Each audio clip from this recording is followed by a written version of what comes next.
Tamba, à l'instar des autres régions, Tamba a ses spécificités. C'est une région frontalière avec 4 pays. Naturellement, c'est aussi la région la plus vaste du Sénégal. Les priorités de la région concernent d'abord les infrastructures.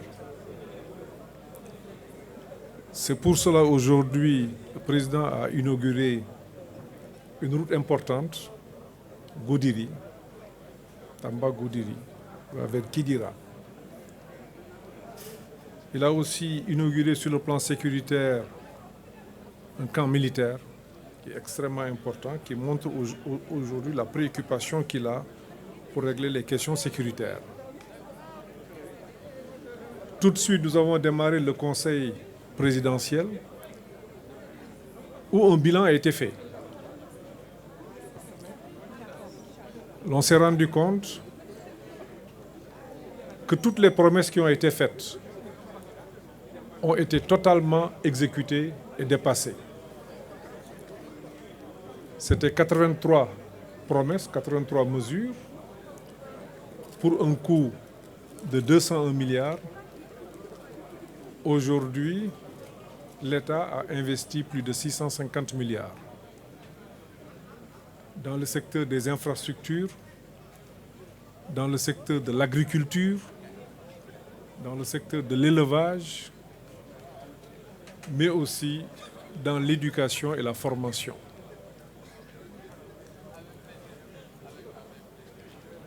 Il n'empêche qu'il y a encore beaucoup de choses à faire ici, dans cette région. C'est pour cela que nous avions proposé au chef de l'État un plan triennal où il était possible d'engager immédiatement 374 milliards qui sont déjà dans notre programme triennal d'investissement.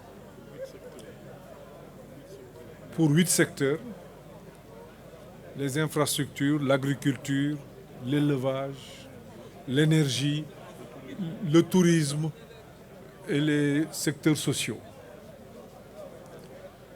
Le président a réajusté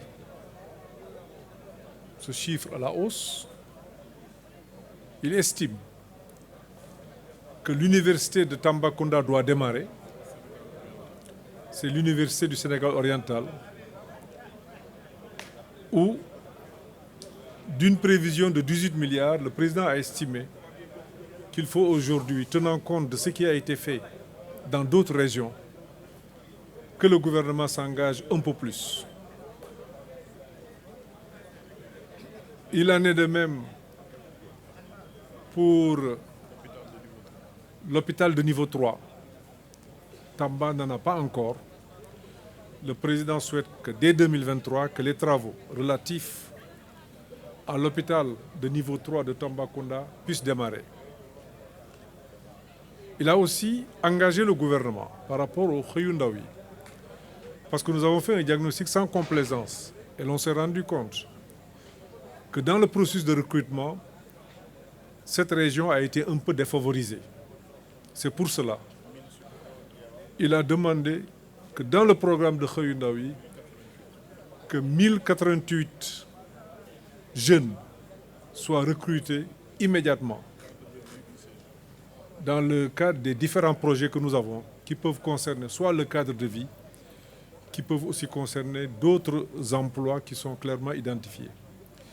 Il a aussi demandé à nos structures financières, l'ADER ou les 3 FPT, de renforcer aussi les moyens mis à la disposition de Tambacounda, parce que là aussi, par souci d'équité et par souci de transparence, il estime que Tamba devrait en avoir un peu plus comparativement aux autres régions qui certainement ont pu bénéficier de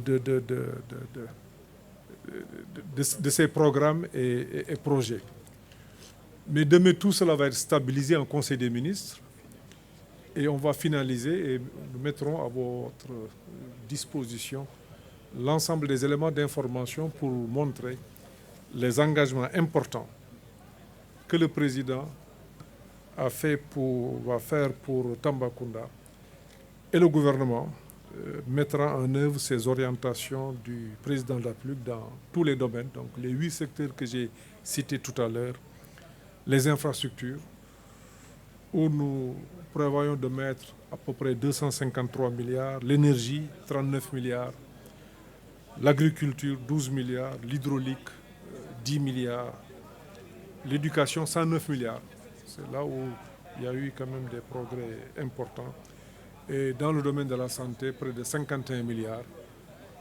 Demain, nous ferons un tableau détaillé pour donner la répartition exacte des 500 milliards que le gouvernement va engager dans les 3 années à venir pour le compte de la région de Tambacounda.